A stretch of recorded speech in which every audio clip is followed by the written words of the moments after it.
ദേവരാഗം രചനാ സംഭാഷണം മൈഥിലി മിത്ര ഭാഗം 63. ദേവാ. അച്ഛൻ്റെ വിളി കേട്ടതും മഹാദേവൻ പൊടുന്നനെ കയ്യിലിരുന്ന ബുക്കിൽ നിന്നും മുഖമുയർത്തി അയാളെ നോക്കി. പിറ്റേ ദിവസത്തെ ക്ലാസ്സിന് വേണ്ടി എന്തോ റഫർ ചെയ്തുകൊണ്ടിരിക്കുകയായിരുന്നു അവൻ. എന്താ അച്ഛേ? ടെക്സ്റ്റ് മടക്കി ടേബിളിന് മുകളിലേക്ക് വെച്ചിട്ട് അവൻ കസേരയിലൊന്ന് ഇളകിയിരുന്നു. അയാളെ കേൾക്കാനെന്ന വണ്ണം.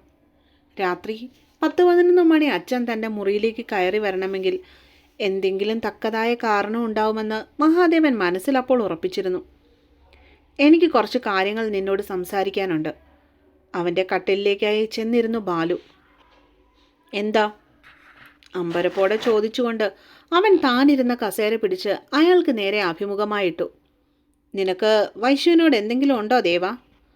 മുഖവുരയില്ലാതെ ബാലു തന്നെ നേരെ ചോദിച്ചു. എന്തുണ്ടോന്ന് അച്ഛൻ ചോദിച്ച് എനിക്ക് മനസ്സിലായില്ല. മഹാദേവൻ നെറ്റി ചുളിച്ചുകൊണ്ട് അയാളെ നോക്കി. ഞാൻ ചോദിച്ച ചോദ്യം മനസ്സിലാക്കാനുള്ള പ്രായം നിനക്കായി എന്നെനിക്കറിയാം ദേവാ. എന്നാലും ഒന്നോട് ചോദിക്കാം. നിനക്ക് വൈശുവിനെ കെട്ടാൻ വല്ല താല്പര്യമുണ്ടോ? ബാലു ചോദ്യം ആവർത്തിച്ചു. അച്ഛൻ്റെ തലക്കിട്ട് ആരേലും അടിച്ചോ? അവൻ്റെ പൊട്ടിച്ചിരിച്ചുകൊണ്ടുള്ള മറുപടി നിമിഷങ്ങൾക്കുള്ളിലായിരുന്നു. അത് പ്രതീക്ഷിച്ചതുപോലെ ബാലു അവനെ കുറച്ചു നേരം സാഗൂതം നോക്കിയിരുന്നു. അതാണോ ഞാൻ ചോദിച്ചതിനുള്ള ഉത്തരം? പതിവില്ലാത്ത വിധം ഭാസ്കരൻ്റെ മുഖം ഗൗരവത്തിലായിരുന്നു ആ സമയം. അത് മഹാദേവൻ ശ്രദ്ധിക്കുകയും ചെയ്തു. ഈ ചോദ്യവുമായി എൻ്റെ മുമ്പിൽ വന്ന അച്ഛനോട് ഞാൻ എന്താ പിന്നെ പറയണ്ടേ? ഈ ജീവിതത്തിൽ ഒരു കല്യാണമേ വേണ്ടെന്ന് വെച്ച് നടക്കുന്നവനാണ് ഈ ഞാൻ. എന്നോട് തന്നെ വന്ന് ഈ ചോദ്യം ചോദിക്കാൻ അച്ഛൻ എങ്ങനെ മനസ്സ് വന്നു? അവനിൽ ഭാസ്കരനോടുള്ള നീരസമായിരുന്നപ്പോൾ. മുൻപ് നിന്നിൽ കാണാത്ത പല കാര്യങ്ങളും കാണുന്നത് കൊണ്ടാണ് ഞാൻ ഈ ചോദ്യം ചോദിച്ചത്. എഴുന്നേറ്റ് ചെന്ന് മുറിയിലെ ഫാൻ ഓൺ ചെയ്തിട്ട് അയാൾ ഷർട്ടിൻ്റെ കോളർ ഒന്ന് ഉയർത്തി വെച്ചു. എന്നിട്ട് വീണ്ടും തിരിച്ച് കട്ടിലിലേക്ക് തന്നെ ചെന്നിരുന്നു. എന്തു കാര്യം കണ്ടെന്ന്? ഇത്തവണ ചെക്കൻ്റെ കണ്ണുകളൊന്ന് കുറുകി. വൈശാഖി പഠിത്തം നിർത്തിയാലോ അവൾ മറ്റൊരാളെ കല്യാണം കഴിച്ചാലോ നിനക്കെന്തെങ്കിലും പ്രശ്നമുണ്ടോ? അവൻ്റെ ചോദ്യത്തിന് പകരമായി മറു ചോദ്യമാണ് ബാലു ചോദിച്ചത്. എനിക്കെന്ത് കുഴപ്പം? അവൻ അലസമായി ഉത്തരം കൊടുത്തു. എങ്കിലും കണ്ണുകളിൽ അവൻ പോലും അറിയാതെ ഒരു പതറിച്ച് തെളിഞ്ഞു. ഒരു പ്രശ്നവും ഇല്ലെങ്കിൽ ഇന്ന് രാവിലെ കോളേജിൽ വെച്ച് അവളോട് ആവശ്യമില്ലാത്ത കാര്യങ്ങൾ നീ എന്തിനാ സംസാരിച്ചേ? ബാലു വിട്ടുകൊടുക്കാൻ തയ്യാറല്ലാത്തവനെ പോലെ ഇരുന്നു. ഞാൻ എന്താവശ്യമില്ലാത്ത കാര്യങ്ങളാണ് അവളോട് സംസാരിച്ചേ? വൈശാഖി ഒരുവിധം പഠിക്കുന്ന കുട്ടിയാണ്. അവൾ ഇവിടേക്ക് വന്നത് തന്നെ പഠിക്കാൻ വേണ്ടിയാ. അതിനിടയിൽ കണ്ട ചെക്കന്മാരുടെ പുറകെ നടന്ന് ഉഴപ്പാൻ പോകരുതെന്ന് മാത്രമേ ഞാൻ ഉദ്ദേശിച്ചിട്ടുള്ളൂ. പിന്നെ അച്ഛനും ബോണ്ടയും കൂടെ ആവശ്യമില്ലാത്ത സിദ്ധാർത്ഥിൻ്റെ കാര്യം പറഞ്ഞ് ആ പെണ്ണിനെ മൂപ്പിക്കുന്നുണ്ടെന്ന് എനിക്കറിയാം. അത് വേണ്ട എന്നാണ് ഞാൻ പറഞ്ഞത്. അല്ലാതെ അച്ഛൻ പറയുന്നത് പോലൊന്നുമല്ല കാര്യങ്ങൾ. അവന് ഭാസ്കരനോട് ദേഷ്യം തോന്നി. കൂട്ടത്തിൽ ചെറിയൊരു ഈഗോയും. ഓഹോ, അപ്പോൾ അങ്ങനെയാണല്ലേ കാര്യങ്ങൾ? അല്ലാതെ നിനക്കാ കൊച്ചിനോട് പ്രേമവും മണ്ടാങ്കട്ടയും ഒന്നുമില്ല അല്ലേ? അയാൾ ഒരു വട്ടം കൂടി എടുത്തു ചോദിച്ചു. ഇനി ഈ ചോദ്യം ചോദിച്ചുകൊണ്ട് വന്ന അച്ഛനാണെന്ന് പോലും ഞാൻ നോക്കിയില്ല. ദേ, ഞാൻ വല്ലതും പറയും കേട്ടോ. ചെക്കൻ വിരൽ ചൂണ്ടി മുഖം വിറപ്പിച്ചു. ബാലുവിന് ഇതൊക്കെ കണ്ടിട്ട് ഉള്ളിൽ ചിരി വന്നുവെങ്കിലും അതൊന്നും പുറത്തേക്ക് പ്രകടിപ്പിക്കാതെ അയാളിരുന്നു. ശരി, നീ പറയുന്നതൊക്കെ ഞാൻ അംഗീകരിച്ചിരിക്കുന്നു. ഇനി ഞാനൊരു കാര്യം പറയാം. ഭാസ്കരൻ ബെഡിലൊന്ന് ഇളകിയിരുന്നിട്ട് കൈമുട്ടുകൾ രണ്ടും തുടയിൽ കുത്തി മുന്നോട്ടേക്ക് ഇത്തിരി ആഞ്ഞു. അച്ഛൻ എന്താണ് ഈ പറയാൻ പോകുന്നതെന്ന് ചിന്തിച്ച് മഹാദേവനും അയാളുടെ നേരെ കാതുകളും ഉറപ്പിച്ചു. വൈശാഖി നിന്നെ സംബന്ധിച്ചിടത്തോളം ഈ വീട്ടിലെ വെറും ഒരു വാടകക്കാരിയാണ്. അതായത് മാസാമാസം വാടക തന്ന് ഈ വീട്ടിൽ നിൽക്കുന്നവള്. ഒരു അധ്യാപകൻ എന്ന നിലയിൽ നിനക്കവളെ ഉപദേശിക്കാം. അവൾക്ക് സംശയമുള്ള പാഠഭാഗങ്ങൾ പറഞ്ഞു കൊടുക്കാം.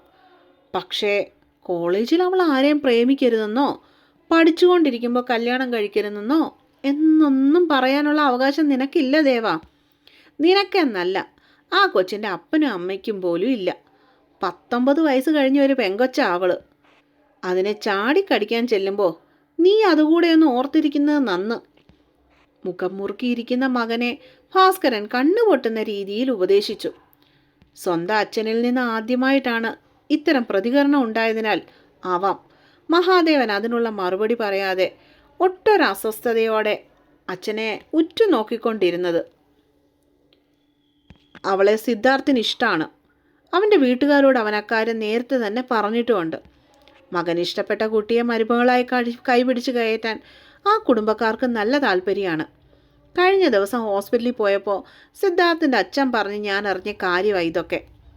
നാളെ അവക്കടെ വീട്ടുകാർക്ക് ഇഷ്ടപ്പെട്ട് ഇതുറപ്പിച്ച ഒരു പക്ഷേ ഡിഗ്രി കംപ്ലീറ്റ് ആക്കുന്നതിന് മുൻപേ തന്നെ അവരുടെ കല്യാണവും നടക്കും. അതുകൊണ്ട് വൈശുവിൻ്റെ അടുത്ത് കൂടുതൽ അധികാരവും കാണിച്ച് നീ പോകുന്ന അത്രയ്ക്ക് അങ്ങ് നല്ലതല്ല ദേവ. 5000 ഉലുവ കൂടുതൽ വാങ്ങുന്നുണ്ടെന്നും പറഞ്ഞ് അവളെ കൂടുതൽ അങ്ങ് വളർത്താൻ പോകണ്ടാന്ന് നിനക്ക് ഞാൻ പറഞ്ഞത് മനസ്സിലായി കാണുമല്ലോ അല്ലേ? അത്രയും പറഞ്ഞിട്ട് ഭാസ്കരൻ അവിടെ നിന്ന് എഴുന്നേറ്റു.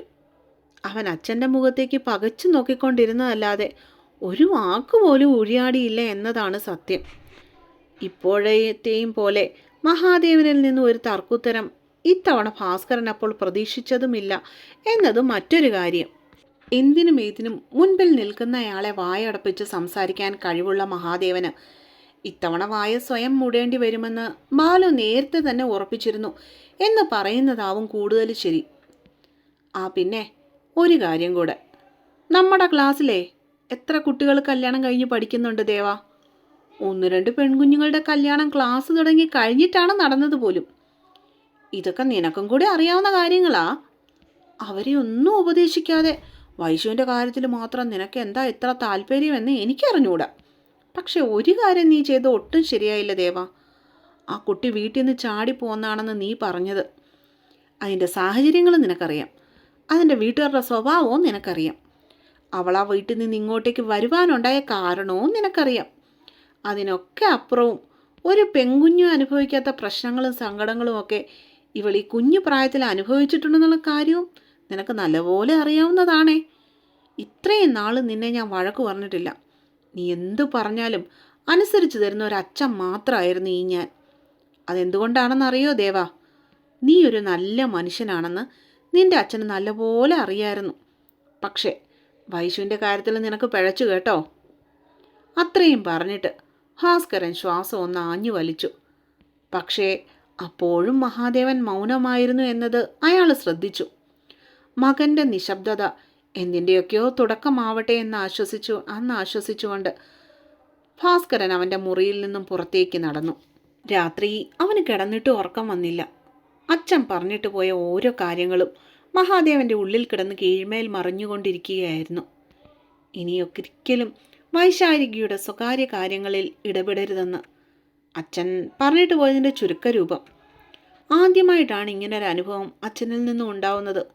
എപ്പോഴും ഈ വീട്ടിലുള്ള എല്ലാവരെയും ശാസിച്ച് നിയന്ത്രിച്ച് നടന്ന എന്നോട് ആദ്യമായിട്ടാണ് ഇങ്ങനെ ഒരു ഉപദേശം. അതും ആ പെണ്ണിന് വേണ്ടി.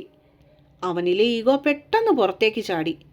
അന്ന് ഓണാഘോഷ പരിപാടി നടന്ന ദിവസം കോളേജിലെ ചെക്കന്മാർ അവളോട് മോശമായി പെരുമാറിയപ്പോൾ ഞാനില്ലെങ്കിൽ കാണായിരുന്നു. അന്ന് അവിടെ കാര്യത്തിൽ ഞാൻ ഇടപെട്ടത് കൊണ്ടാ ഇന്ന് അവൾ സുഖമായിട്ട് മുറി കിടന്നുറങ്ങുന്നേ.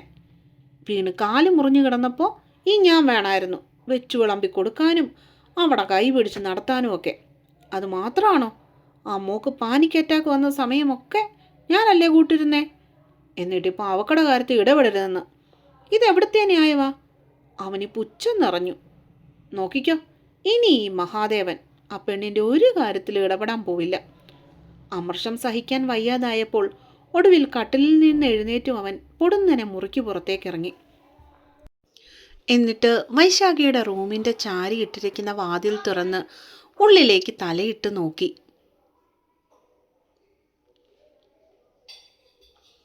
പെണ്ണ് സുഖമായിട്ട് കിടന്നുറങ്ങുകയാണെന്ന് കണ്ടതും അവൻ ഒട്ടൊരു നീരസത്തോടെ തിരിച്ച് സ്വന്തം മുറിയിലേക്ക് കയറിപ്പോയി കട്ടിലിലേക്ക് കമഴ്ന്നു കിടന്നു.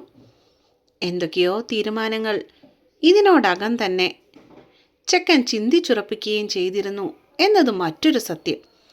തിരിഞ്ഞും മറിഞ്ഞും കിടന്ന് എങ്ങനെയൊക്കെയോ അവൻ വെളുപ്പാങ്കാലമായപ്പോഴേക്കും ഉറക്കത്തിലേക്ക് ആഴ്ന്നുപോയി.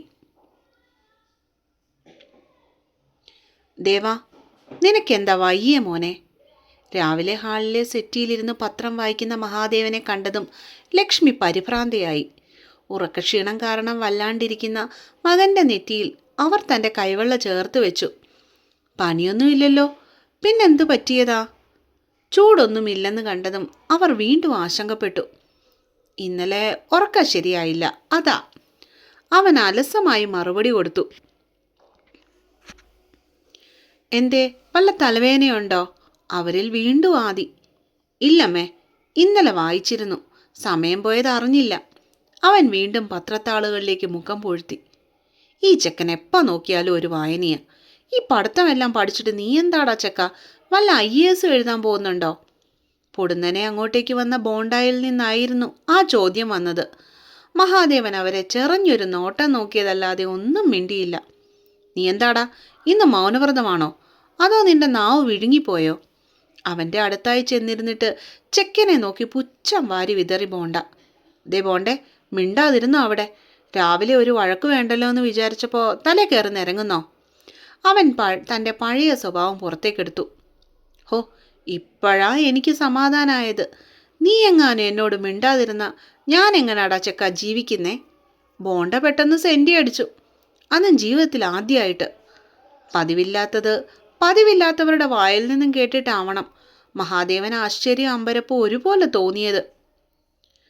അവൻ ഞെട്ടലോടെ പത്മാവതിയുടെ നേരെ ഉറ്റുനോക്കി. ഒരു ചിരിയൊക്കെ മുഖത്ത് ഫിറ്റ് ചെയ്തിട്ട് തന്നെ നോക്കിക്കൊണ്ട് ഒരേ ഇരിപ്പിരിക്കുകയാണ് കക്ഷി, അതും ഒരു പാവത്തിനെ പോലെ. അവരുടെ സംസാരം ഒട്ടും വിശ്വസനീയമായി തോന്നിയില്ല അവന്. ഇവരുടെ തലക്കിട്ടാരേലും പൊടുന്നനെ അവൻ മനസ്സിൽ ചിന്തിച്ച അതായിരുന്നു. ചിലപ്പോൾ അല്ലായിരിക്കും, പാവത്തിന് എൻ്റെ മുഖം കണ്ടപ്പോൾ സങ്കടം വന്നതുകൊണ്ടായിരിക്കും ഈ സെൻറ്റിയടി. പത്മത്തിൻ്റെ ഇരിപ്പും ഭാവവുമൊക്കെ കണ്ടപ്പോൾ അവൻ ചിന്തിച്ചു കൂട്ടുന്നതൊക്കെ തെറ്റായിപ്പോയോ എന്നൊരു സംശയവും അവന് നൊടിയിടയിലുണ്ടായി. എന്തായാലും അത് അംഗീകരിച്ചു കൊടുക്കാൻ അവനൊട്ടൊരു വിഷമവും തോന്നി. എന്താ പറഞ്ഞേ? ഒരു ഉറപ്പിനു വേണ്ടി അവൻ വീണ്ടും ചോദ്യം ആവർത്തിച്ചു. എന്താടാ ചക്ക ഞാൻ പറഞ്ഞ നീ കേട്ടില്ലേ? എന്നാ ചെവി തുറന്നു വെച്ച് കേട്ടോ. എൻ്റെ ആകാശവും മണ്ണും എല്ലാം നീയാടാ കൊച്ചുമോനെ. വളരെ നാടകീയമായി കൈകൾ രണ്ടും അവൻ്റെ നേർക്ക് വിടർത്തി പത്മാവതി ദേവനെ നോക്കി ചിരിച്ചു.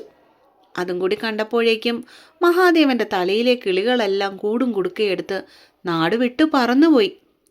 2-3 നിമിഷങ്ങൾ കഴിഞ്ഞപ്പോഴാണ് അവന് വെളിവ് വന്നതും ബോണ്ട തന്നെ കളിയാക്കുകയാണെന്നുള്ള കാര്യം മഹാദേവന് പോലും മനസ്സിലായതും.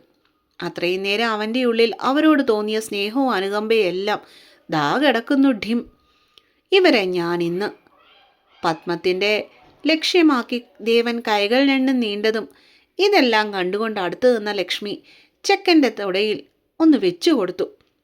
പോയി കുളിച്ചിട്ട് ഒരുങ്ങി കോളേജിൽ പോകാൻ നോക്കൂ ദേവ. ഇത്തിരി സമയം കിട്ടി അപ്പോൾ തുടങ്ങും രണ്ടും കൂടെ. കുഞ്ഞു കുട്ടികളാണെന്നാ രണ്ടിൻ്റെയും വിചാരം.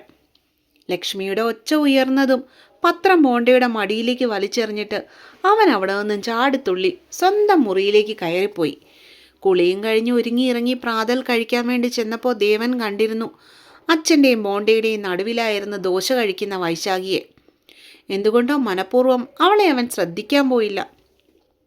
എങ്കിലും ബാലുവിന് മാത്രം അവൻ്റെ വകയൊരു രൂക്ഷമായ നോട്ടം കിട്ടി. പക്ഷെ ഭാസ്കരൻ അതൊട്ട് കാര്യമാക്കിയില്ല എന്നത് മറ്റൊരു സത്യം. കഴിപ്പും കഴിഞ്ഞ് ആരെയും നോക്കാതെ മഹാദേവൻ തൻ്റെ കാറിൽ കോളേജിലേക്ക് പോയി.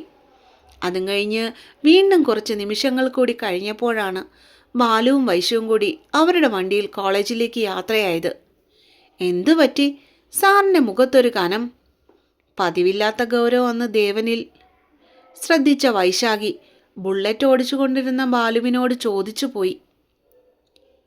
ഇന്നലെ ഞാൻ അവനിട്ടൊരു കൊടുത്തു കൊച്ചേ. ബാലു ഒരു ചിരിയോടെ മുഖം അവൾക്ക് നേരെ ചെരിച്ചു പിടിച്ചുകൊണ്ട് പറഞ്ഞു. കൊട്ടോ? എന്തു കൊട്ട്? അവൾക്ക് ചോദിക്കാതിരിക്കാൻ കഴിഞ്ഞില്ല. അത് ചെറിയൊരു ഡോസ്. ബാലുവിൻ്റെ മുഖത്ത് അപ്പോഴും ചിരിയായിരുന്നു. ദേ ബാലു, ഒന്ന് പറയുന്നുണ്ടോ? എന്തിനാ സാറിനെ വഴക്കു പറഞ്ഞേ? പിന്നിലിരിക്കുന്നവൾ അയാളുടെ തോളിനിട്ടൊരു കൊട്ടു കൊടുത്തു. അടങ്ങിയിരിയടി, വണ്ടി പാളും കൊച്ചേ. ഭാസ്കരൻ മിററിൽ കൂടി അവളെ നോക്കി കണ്ണുരുട്ടി. എന്തിനാ സാറിനെ വഴക്കു പറഞ്ഞേ? അത് പറ ആദ്യം. അടക്കാൻ വയ്യാത്ത ആകാംക്ഷ അവളുടെ മുഖത്ത് പ്രകടമായിരുന്നപ്പോൾ. ഇന്നവല്ലേ അവൻ നിന്നെ എടുത്ത് നല്ലോണം കുടഞ്ഞില്ലേ കോളേജിൽ വെച്ച്? അക്കാര്യം ചോദിക്കാൻ വേണ്ടി പോയതാ രാത്രി അവൻ്റെ മുറിയിലേക്ക്. ചോദിച്ചപ്പോൾ ചെക്കന് വല്ലാത്ത ജാട. അതുകൊണ്ട് ഞാനൊരു ഡോസ് അങ്ങ് കൊടുത്തു. ഒന്നെങ്കിൽ അവൻ നന്നാവും, ഇല്ലെങ്കിലേ നീ നന്നാവണം. തലേന്ന് രാത്രിയിലുണ്ടായ സംസാരം വള്ളി പുള്ളി തെറ്റാതെ ബാലു അവളോട് വിശദീകരിച്ചു. എല്ലാം കേട്ടുകഴിഞ്ഞ വൈശാഖി കുറച്ചു നേരം മൗനമായി ഭാസ്കരൻ്റെ തോളിൽ നെറ്റിമുട്ടിച്ചു വെച്ച് ഇരുന്നു പോയി. എടി, നീ എന്നാ മിണ്ടാതിരിക്കുന്നേ? പെണ്ണിൻ്റെ ഭാഗത്തു നിന്നും മറുപടിയൊന്നും ഇല്ല എന്ന് കണ്ടതും ഭാസ്കരൻ അവളെ തലചരിച്ചു നോക്കി. ഇത് കുഴപ്പമാവോ ബാലു? അവൾക്ക് പേടിയായിരുന്നു ആ നേരം. എന്തു കുഴപ്പം? ബാലുവിന് അപ്പോഴും അലസമായ ഭാവമായിരുന്നു. ഇനി ഇത് കാരണം സാർ എന്നോട് മിണ്ടായിരിക്കോ? അവൾ വിരലിലെ നഖം കടിച്ചുകൊണ്ട് ചോദിച്ചു. എൻ്റെ പൊന്നു കൊച്ചേ, നീ നോക്കിക്കോ, ഇതുകൊണ്ട് നിന്റെ ജീവിതത്തിലെ എല്ലാ പ്രശ്നങ്ങളും മാറും. മംഗലത്തെ ബാലഭാസ്കരനെ വിശ്വസിക്കും നീ എന്ന്. അപ്പോഴേക്കും വണ്ടി പാർക്കിങ്ങിലേക്ക് ചെന്നിരുന്നു. അവരിരുവരും ബുള്ളറ്റിൽ നിന്ന് ഇറങ്ങി ഹിസ്റ്ററി ബ്ലോക്ക് ലക്ഷ്യമാക്കി നടന്നു. അന്നും സിദ്ധാർത്ഥിനെ ഇടയ്ക്ക് വെച്ച് അവർ കണ്ടു. അവരോട് സംസാരിച്ചുകൊണ്ട് തന്നെയാണ് അന്നും സിദ്ധാർത്ഥ് തൻ്റെ ബ്ലോക്കിലേക്ക് പോയതും. അവൻ യാത്ര പറഞ്ഞു പോയപ്പോൾ അന്നും അവർ തലേ ദിവസത്തെ പോലെ തന്നെ മഹാദേവൻ്റെ മുമ്പിൽ ചെന്ന് പെട്ടു. പക്ഷേ ആലുവ മണപ്പുറത്ത് വെച്ച പോലും കണ്ട ഭാവമില്ലാതെ തങ്ങളെ കടന്നു പോകുന്ന മഹാദേവൻ വൈശാഖിയിൽ അമ്പരപ്പുണ്ടാക്കി. ബാലു മാത്രം മകനെ പഠിക്കുകയായിരുന്നപ്പോൾ. അപ്പോൾ നാളത്തെ പാട്ടുമായിട്ട് നാളെ വരാം കേട്ടോ. എല്ലാവർക്കും ഗുഡ് നൈറ്റ്.